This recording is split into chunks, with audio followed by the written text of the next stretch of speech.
Assalamualaikum warahmatullahi ta'ala wabarakatuh. A'udzu billahi samiil alim minasyaitonir rajim. Bismillahirrahmanirrahim.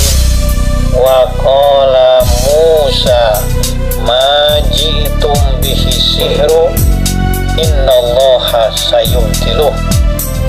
Innallaha la yuslihu amalal mufsidin. Shadaqallahul adzim. Jamaah muslimin muslimat yang dirahmati Allah Subhanahu wa ta'ala, alhamdulillah pada hari ini akan bisa kembali hadir guna berbagi kebaikan dalam acara Ilwa Sepuh, ilmu warisan sepuh. Yang akan dibagikan kali ini adalah akan bertemakan 10 amalan agar terhindar dari bahaya sihir hasad dan penyakit ain. Jamaah, sihir adalah melakukan sesuatu yang mempengaruhi badan, hati, atau akal orang yang menjadi objek sihir tanpa berinteraksi langsung dengannya. Sedangkan ain adalah pandangan suka yang disertai hasad yang berasal dari kejelekan tabiat yang dapat menyebabkan orang yang dipandang tertimpa suatu bahaya. Dan hasad adalah sikap tidak senang dengan karunia Allah yang diterima oleh orang lain. Nah, pada kesempatan ini kita akan mengulas ada 10 amalan ibadah yang diintisarikan oleh Ibnu Qayyim al-Jauziyah dari Al-Quran dan hadis untuk menghadang sihir, memadamkan api hasad, dan menghindarkan diri dari penyakit ain. Semoga Allah senantiasa menjaga kita dan kaum muslimin dari penyakit ini. Sahabat yang dirahmati Allah Subhanahu wa ta'ala, Imam Hafidz Ibnu Qayyim al-Jauziyah berkata, sesudah menjelaskan hasad, ain atau pandangan mata jahat dan sihir ini, nah, kejahatan dan keburukan orang yang hasad atau dengki dapat ditolak, sahabat, agar tidak menimpa orang yang menjadi sasaran hasadnya dengan 10 sebab. Pertama, kita berta'awud atau selalu memohon perlindungan kepada Allah dari kejahatan orang yang hasad tersebut, yaitu dengan cara membentengi diri dengan perlindungan kepada Allah serta bersandar kepadanya. Dan inilah yang dimaksud oleh surat ini, dalam ayat ini surat Al-Falaq, ya. Dan Allah Maha mendengar permohonan perlindungan kepadanya, Maha mengetahui keburukan yang darinya seorang hamba memohon perlindungannya. Nah, yang dimaksud dengan mendengar di sini adalah mendengar untuk mengabulkan doa, sahabat, bukan mendengar dalam arti umum. Nah, seperti ucapan sami Allahu liman hamidah, Allah mendengar siapa yang memujinya.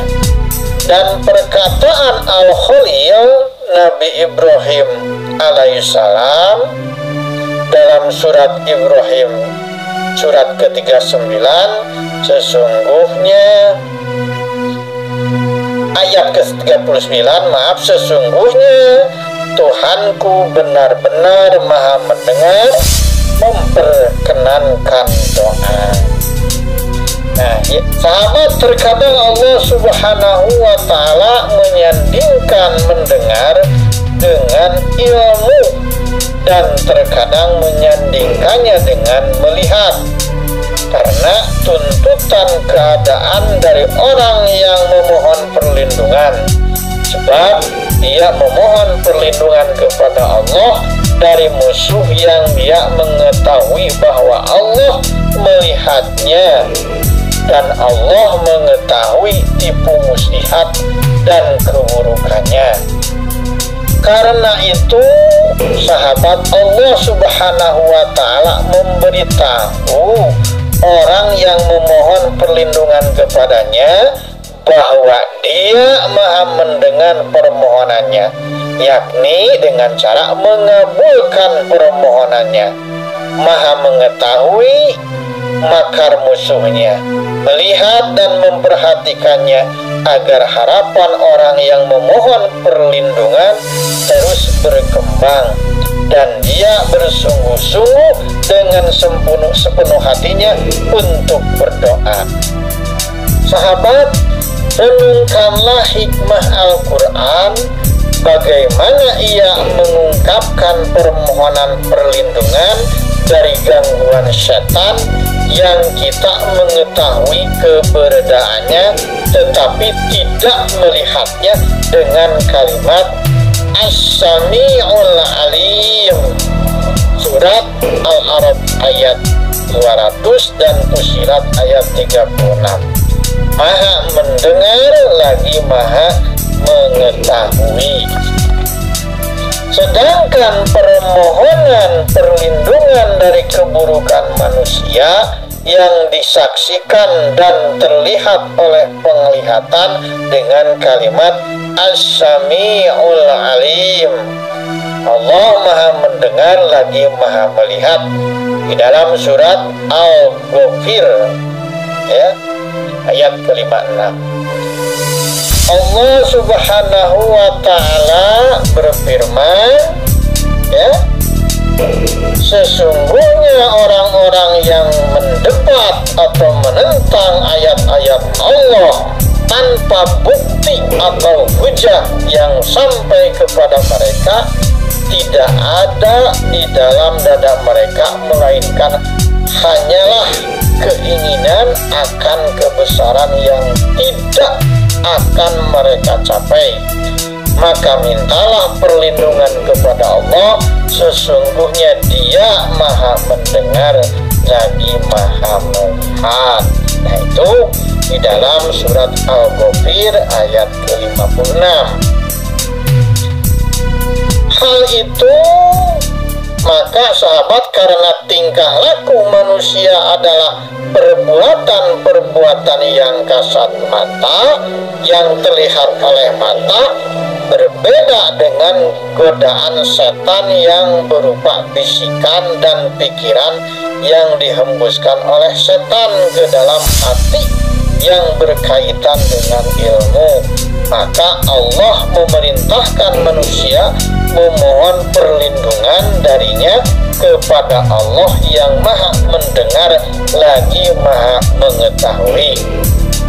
Sementara untuk kejahatan manusia yang dapat disaksikan oleh mata dan terlihat oleh penglihatan, maka Dia memerintahkan manusia untuk berlindung kepada Zat yang maha mendengar lagi maha melihat. Nah, itu yang pertama, cara kita untuk menangkal ya penyakit sihir hasad dan penyakit ain. Berikutnya sahabat, kedua adalah bertakwa dan menjaga batasan-batasan Allah Subhanahu wa ta'ala pada perintah dan larangannya.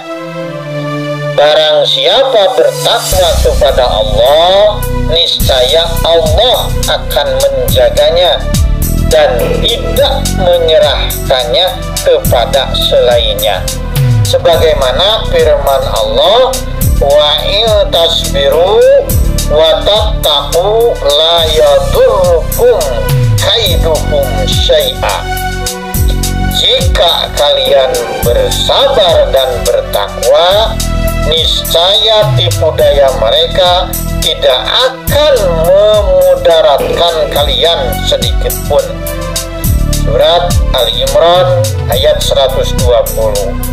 Nah, sahabat Nabiullah Muhammad SAW bersabda pula kepada Abdullah bin Abbas radhiyallahu an, yang artinya, jagalah Allah, niscaya Allah akan menjagamu. Jagalah Allah, niscaya kamu akan mendapatkannya di hadapanmu. Jadi sahabat, barang siapa yang menjaga Allah, yakni menjaga agama, perintah dan larangannya, maka Allah akan menjaganya dan dia akan mendapatinya di depannya kemanapun dia menghadap. Dan barang siapa yang Allah menjadi penjaganya dan berada di hadapannya, maka kepada siapa lagi dia harus takut dan khawatir. Berikutnya yang ketiga, amalan agar terhindar dari bahaya sihir, hasad, dan penyakit ain ini. Yang ketiga, kita harus bersabar menghadapi musuh yang hasad atau dengki terhadap kita. Jadi hendaknya dia tidak membalasnya atau kita tidak membalasnya dan mengeluhkannya, dan tidak membisikkan sama sekali pada hatinya untuk menyakitinya, karena tidaklah dia dimenangkan menghadapi pendengkinya dengan sesuatu yang lebih kuat daripada sikap sabar dan tawakal kepada Allah Subhanahu wa ta'ala. Jadi sahabat, janganlah dia menganggap lama penundaan atau pertolongan Allah terhadapnya dan kezaliman pendengkinya, karena setiap kali pendengki berbuat zalim terhadap seseorang, maka justru perbuatannya itu akan menjadi pasukan dan kekuatan bagi orang yang dizalimi dan didengki. Dia akan melawan orang yang mendoliminya dengannya, sementara orang yang mendoliminya tidak menyadari perbuatan dolimnya itu ibarat anak panah yang dia lepaskan dari dirinya menuju dirinya sendiri. Oleh karena itu sahabat, seandainya orang yang dizalimi dapat melihatnya, niscaya dia akan merasa senang dengan kezaliman orang lain terhadapnya. Akan tetapi karena basyiroh, yaitu dimaksud ilmu dan keyakinannya yang lemah, maka dia tidak melihat kecuali kezaliman itu semata, bukan akhir dan akibat baiknya. Sebagaimana firman Allah dalam surat Al-Hajj ayat 60 yang artinya, dan barang siapa membalas seimbang dengan penganiayaan yang pernah dia derita, kemudian dia dizalimi lagi, pasti Allah benar-benar akan menolongnya. Jadi sahabat, bila Allah tidak menjamin kemenangan baginya, padahal dia sudah terlebih dulu memenuhi haknya, yaitu membalas seimbang dengan penganiayaan yang pernah ia derita. Lalu bagaimana dengan orang yang belum mengambil apapun dari haknya? Bahkan dia dizalimi lagi, sementara dia tetap bersabar menghadapinya. Nah, dari deretan dosa-dosa, tidak ada satu dosa pun yang lebih cepat balasan hukumnya dibandingkan kezaliman dan pemutusan silaturahim.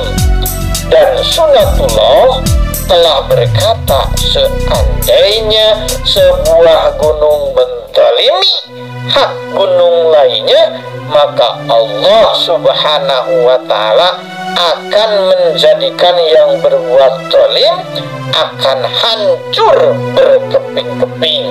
Masya Allah. Berikutnya sahabat yang keempat, bertawakal kepada Allah subhanahu wa ta'ala. Barang siapa bertawakal kepada Allah, maka Allah lah yang akan mencukupinya. Tawakal termasuk sebab paling kuat bagi seorang hamba untuk menghadapi hal berat yang tidak sanggup diembannya, baik berupa gangguan manusia, pelanggaran, dan kezaliman mereka. Tawakal termasuk sebab penolong paling kuat di dalam hal tersebut, karena Allah adalah zat yang mencukupinya. Barang siapa yang Allah menjadi pencukup dan pelindungnya, maka tidak ada kesempatan dan tidak ada celah bagi musuh untuk menzaliminya. Tidak ada yang bisa memudaratkannya kecuali gangguan yang tidak bisa dihindari, seperti panas, dingin, haus, dan lapar.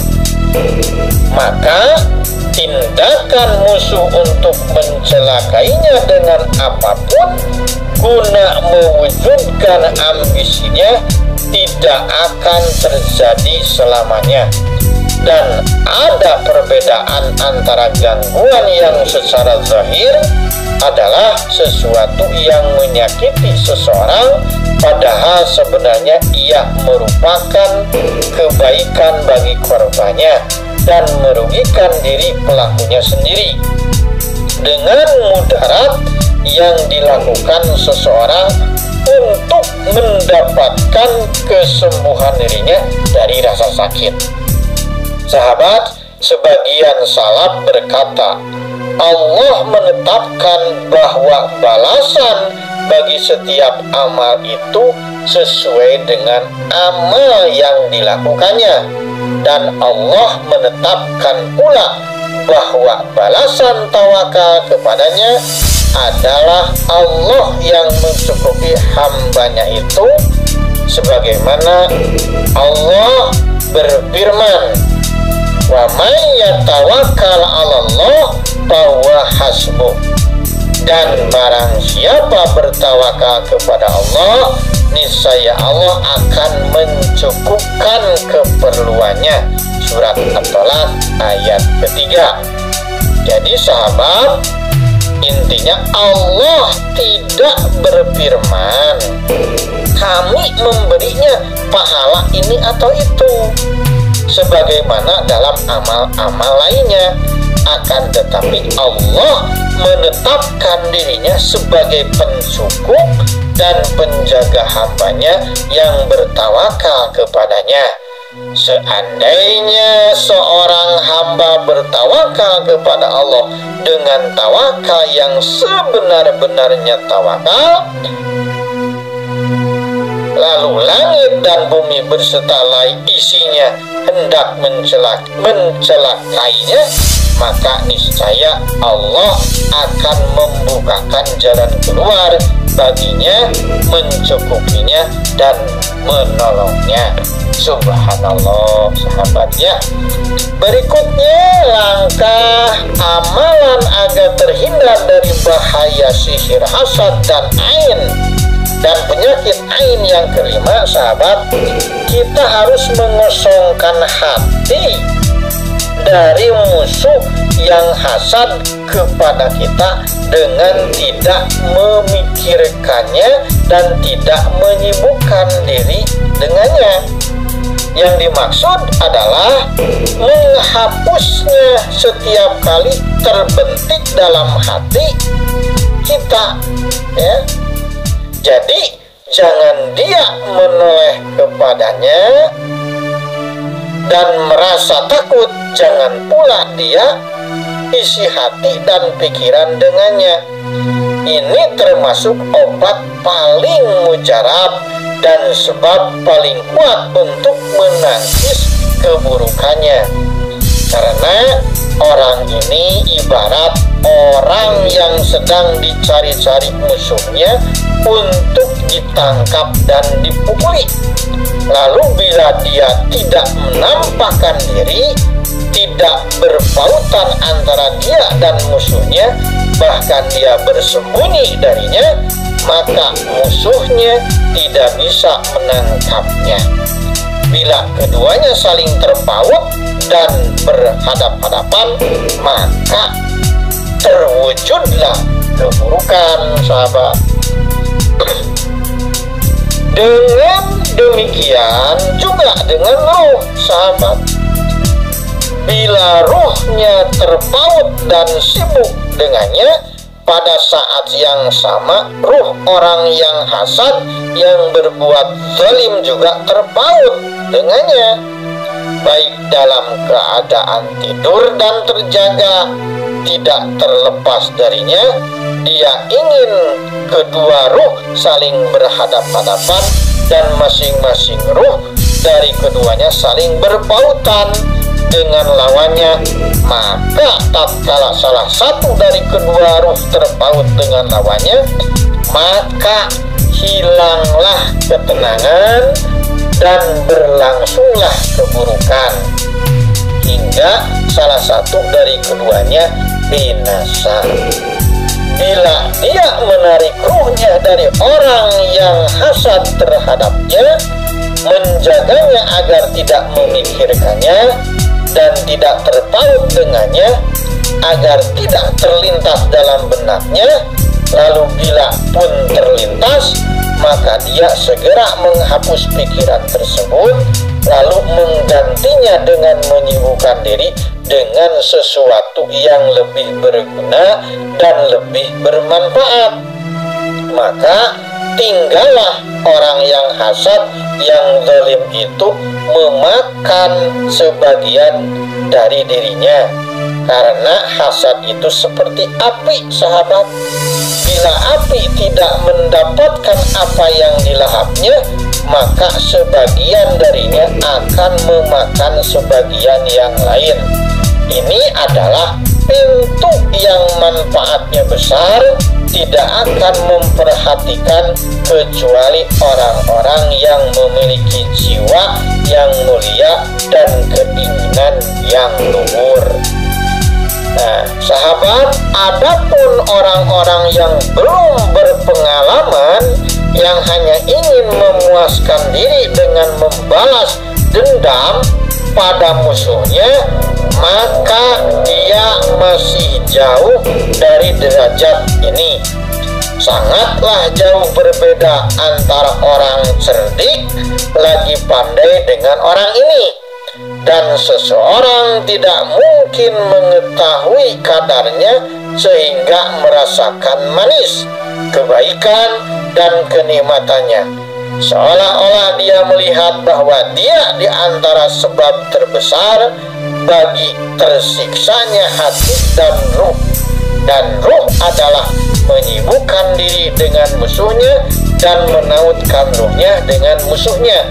Dan dia tidak melihat sesuatu yang lebih menyakitkan ruhnya daripada hal itu.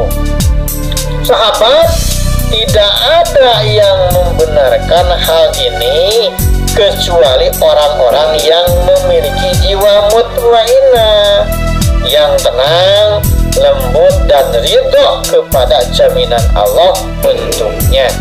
jiwa yang mengetahui bahwa pertolongan Allah baginya adalah lebih baik daripada menuntut balasan untuk dirinya, maka dia pun yakin kepada Allah, tenang dan tentram kepadanya, mengetahui bahwa jaminan Allah adalah hak dan janjinya adalah benar, dan bahwa tidak ada yang lebih memenuhi janji kepada Allah, tidak ada yang lebih benar perkataannya daripada Allah. Maka dia mengetahuinya bahwa pertolongan Allah untuknya adalah lebih kuat, lebih kokoh, lebih langgeng, dan lebih besar manfaatnya daripada pertolongan dirinya kepada dirinya sendiri atau pertolongan makhluk sepertinya kepada dirinya. Subhanallah. Yang keenam, sahabat, menghadapkan diri kepada Allah Subhanahu wa ta'ala dan ikhlas untuknya bisa menjadikan cinta dan ridhonya serta inabah kembali kepadanya berada dalam alam pikirannya. Angan-angan pikirannya merambat padanya sebagaimana merambatnya pikiran itu sedikit demi sedikit, sehingga ia mengalahkannya, menenggelamkannya, dan melenyapkannya secara total.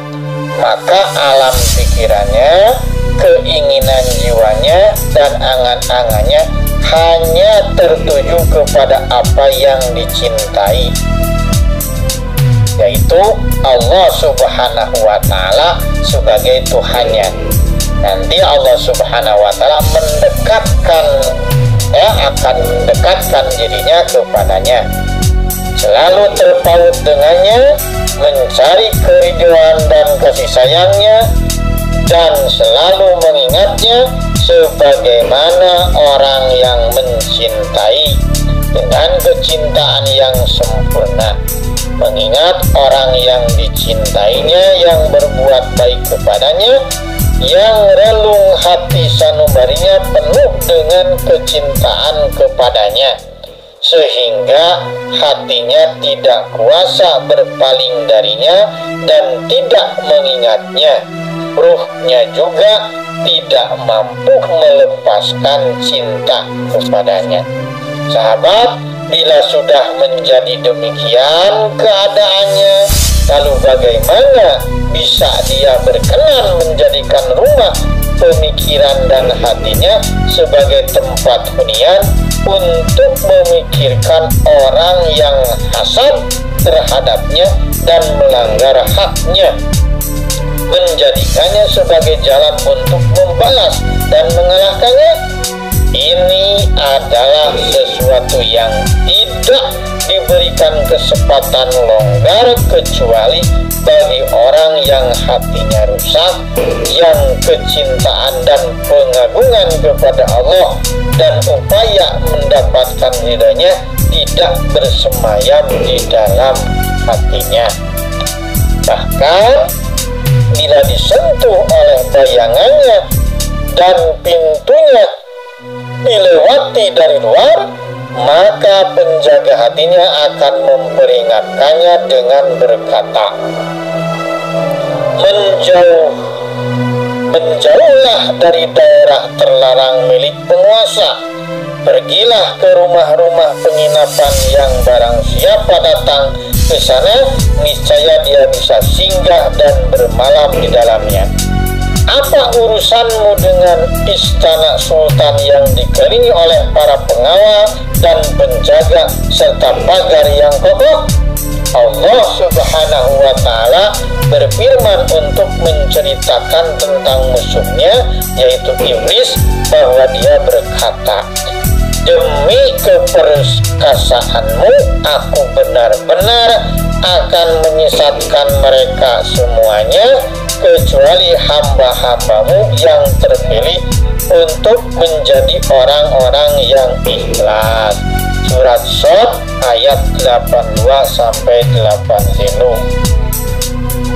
Allah juga berfirman, sesungguhnya setan tidak memiliki kekuasaan atas orang-orang yang beriman dan bertawakal kepada Tuhan mereka.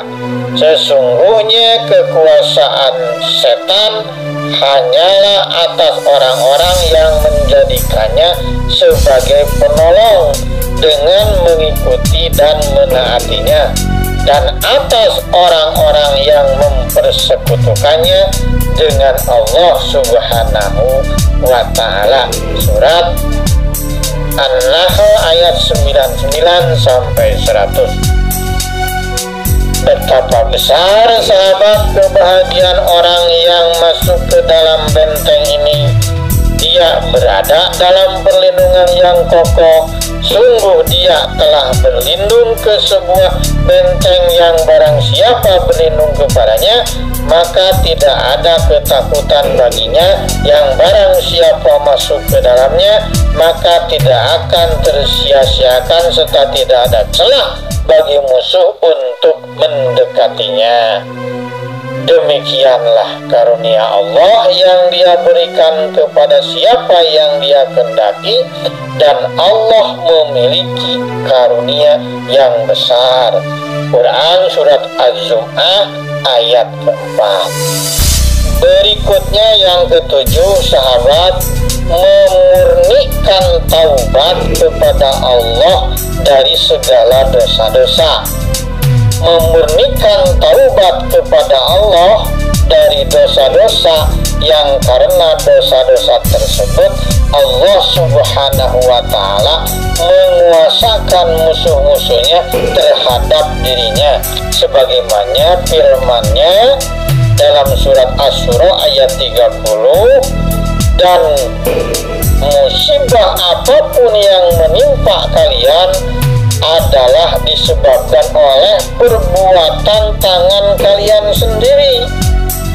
Allah Subhanahu wa Ta'ala juga berfirman kepada orang-orang yang terbaik, yaitu para sahabat Nabi, dengan mengatakan, dan mengapa ketika kalian ditimpa musibah, yaitu kekalahan pada perang Uhud, padahal kalian telah menimpakan musibah 2 kali lipat kepada musuh-musuh kalian pada perang Badar, kalian berkata, dari mana datangnya kekalahan ini? Katakanlah, itu dari kesalahan diri kalian sendiri yang menyalahi perintah Rasul. Surat Ali Imran ayat 165. Tidak ada seorang hamba yang dikuasai dan disakiti oleh seseorang kecuali karena sebuah dosa yang dia ketahui atau tidak diketahuinya. Dosa-dosa hamba yang tidak diketahui jauh dan jauh lebih banyak dari dosa-dosa yang dia ketahui. Apa yang dilupakannya dari perbuatan-perbuatannya adalah lebih dan lebih banyak dari apa yang dia ingat.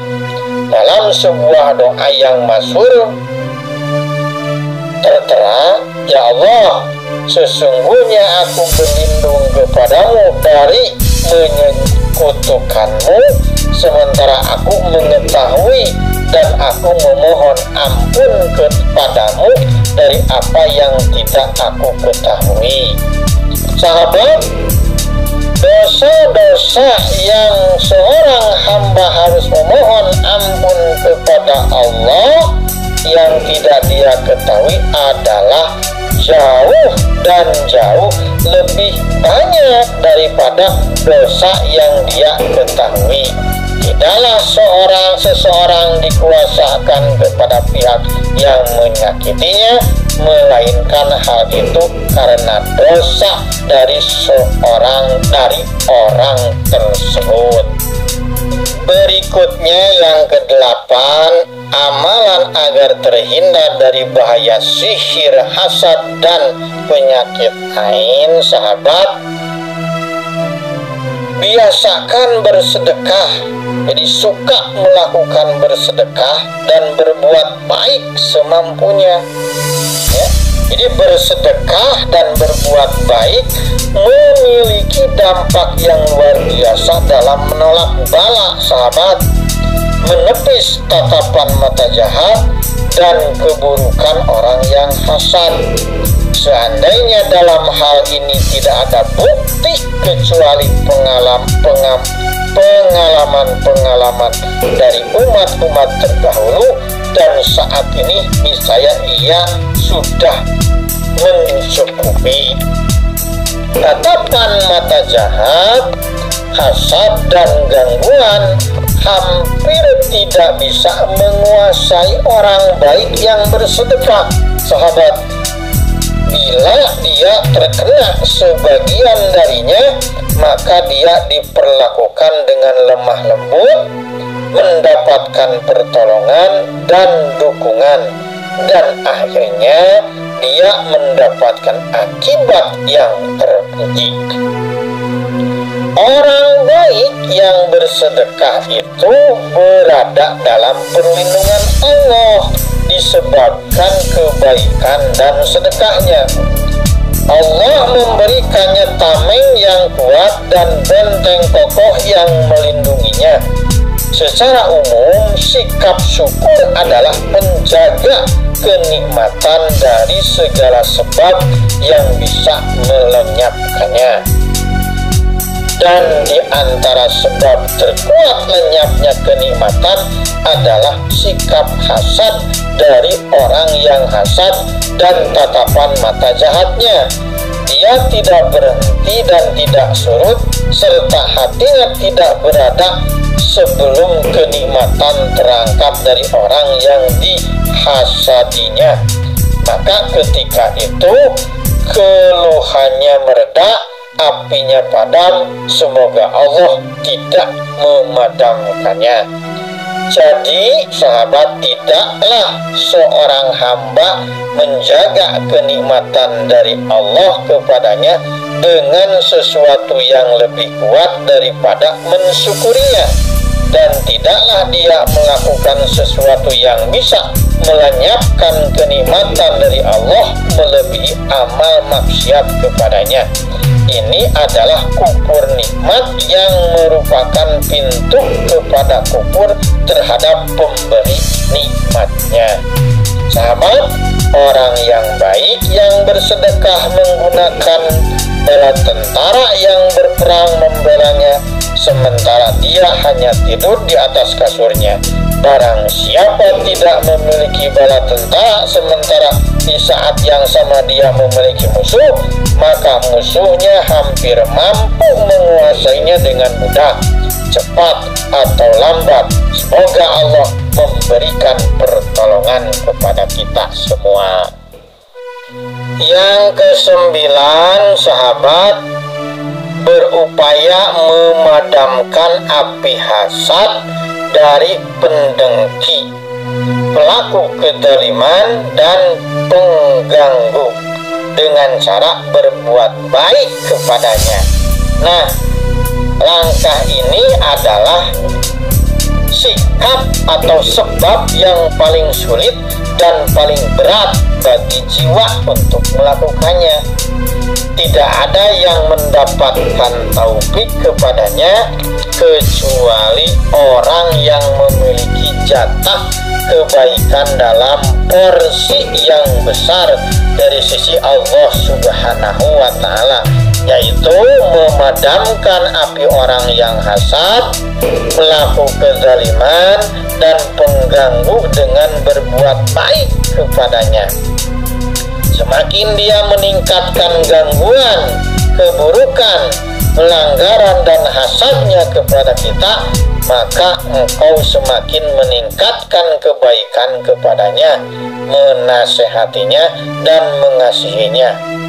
Ya, aku tidak yakin engkau mempercayai bahwa ini menjadi pemadam api hasad, apalagi engkau mau mengamalkannya. Karena itu, bacalah sekarang firman Allah yang ada dalam surat As-Fussilat ayat 34-36 yang artinya, dan tidaklah sama kebaikan dengan kejahatan.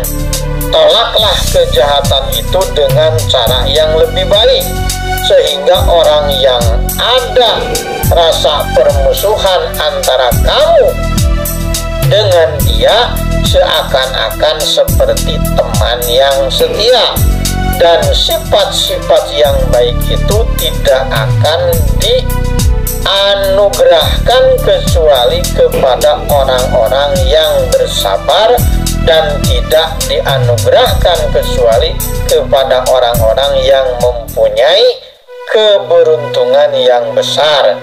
Dan jika suatu godaan dari setan menimpamu, maka mohonlah perlindungan kepada Allah. Sesungguhnya dialah yang maha mendengar lagi maha mengetahui.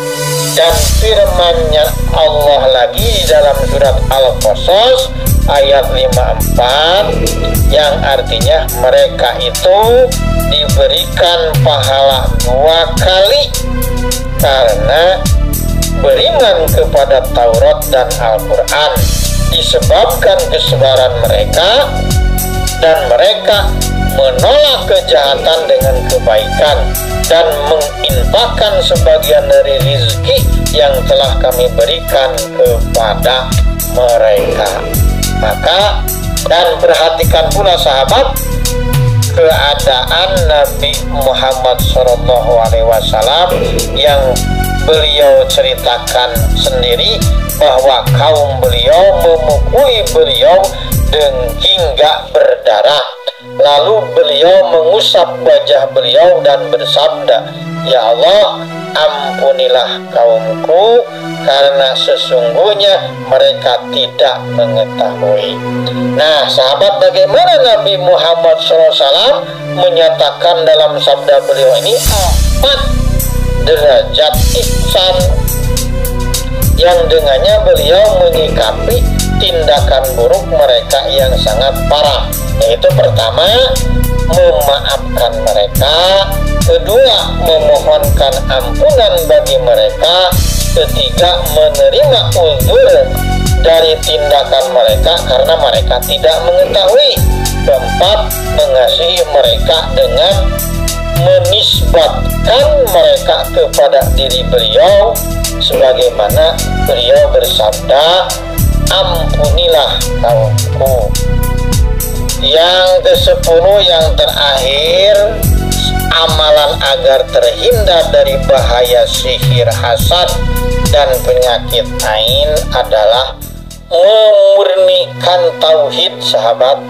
Ini adalah penyatu semua sebab-sebab sebelumnya dan merupakan poros baginya, yaitu memurnikan tauhid dan mengerahkan pikiran terkait sebab-sebab kepada meletak sebab yang maha perkasa lagi maha bijaksana.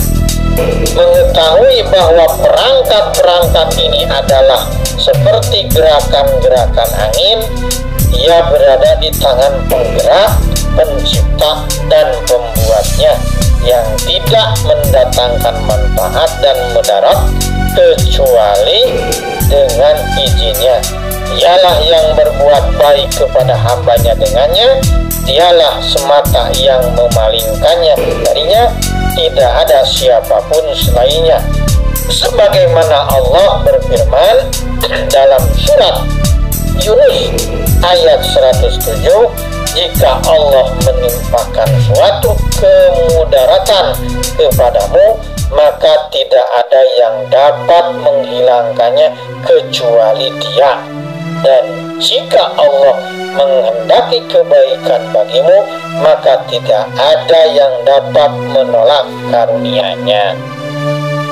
Nabi besar Muhammad SAW bersabda kepada Abdullah bin Abbas radhiyallahu anhu, "Ketahuilah bahwa seandainya umat manusia sepakat untuk memberimu manfaat dengan sesuatu, niscaya mereka tidak mampu memberikan manfaat kepadamu kecuali dengan sesuatu yang telah Allah tulis bagimu. Dan ketahuilah bahwa seandainya umat manusia sepakat untuk menimpakan mudarat kepadamu dengan sesuatu, niscaya mereka tidak mampu menimpakan mudarat kepadamu kecuali dengan sesuatu yang telah Allah tulis atasmu. Jadi kesimpulannya sahabat, tauhid adalah benteng Allah yang paling besar, yang barang siapa memasukinya maka dia dijamin aman. Sebagian salaf berkata, barang siapa takut kepada Allah maka dia ditakuti oleh segala sesuatu. Barang siapa tidak takut kepada Allah maka Allah akan membuatnya takut kepada segala sesuatu. Nah, inilah 10 sebab untuk menolak keburukan orang yang hasad, pemilik tatapan mata jahat, dan tukang sihir. Tidak ada amalan yang dimiliki seorang hamba yang lebih bermanfaat dibandingkan menghadapkan dirinya kepada Allah, fokus kepadanya, bertawakal dan percaya kepadanya. Dan di samping dia takut kepada Allah, dia tidak takut kepada selainnya. Takutnya hanya kepada Allah semata, tidak mengharapkan selainnya, akan tetapi mengharapkan kepadanya semata, tidak mengaitkan hatinya dengan selain Allah, tidak memohon pertolongan dari selain Allah, dan tidak berharap kecuali hanya kepada Allah Subhanahu wa ta'ala. Bila dia mengaitkan hatinya, harapannya, rasa takutnya, dan tawakalnya kepada selain Allah, maka dia akan diserahkan kepadanya dan dibiarkan tanpa pertolongan.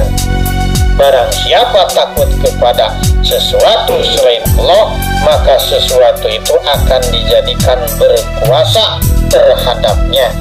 Barang siapa mengharapkan sesuatu selain Allah, maka dia akan dibiarkan tanpa pertolongan dan terhalang dari kebaikannya. Ini adalah sunatullah, yaitu ketetapan Allah pada makhluknya, dan kita tidak akan menemukan perubahan pada ketetapan Allah Subhanahu wa ta'ala. Salamun qaulam mir rabbir rahim. Salamun ala Nuhin fil alamin. Salamun ala Ibrahim. Salamun ala Musa wa Harun. Salamun ala Ilyasin. Salamun alaikum tibtum fadkhuruha khalidin. Salamun hiya hatta matla'il fajr. Salamun alaikum bima sabartum fa ni'ma uqbadar. Fa subhana rabbika rabbil izzati amma yasifun. Wa salamun alal mursalin walhamdulillahi rabbil alamin. Akhirul kalam. Wassalamualaikum warahmatullahi ta'ala wabarakatuh.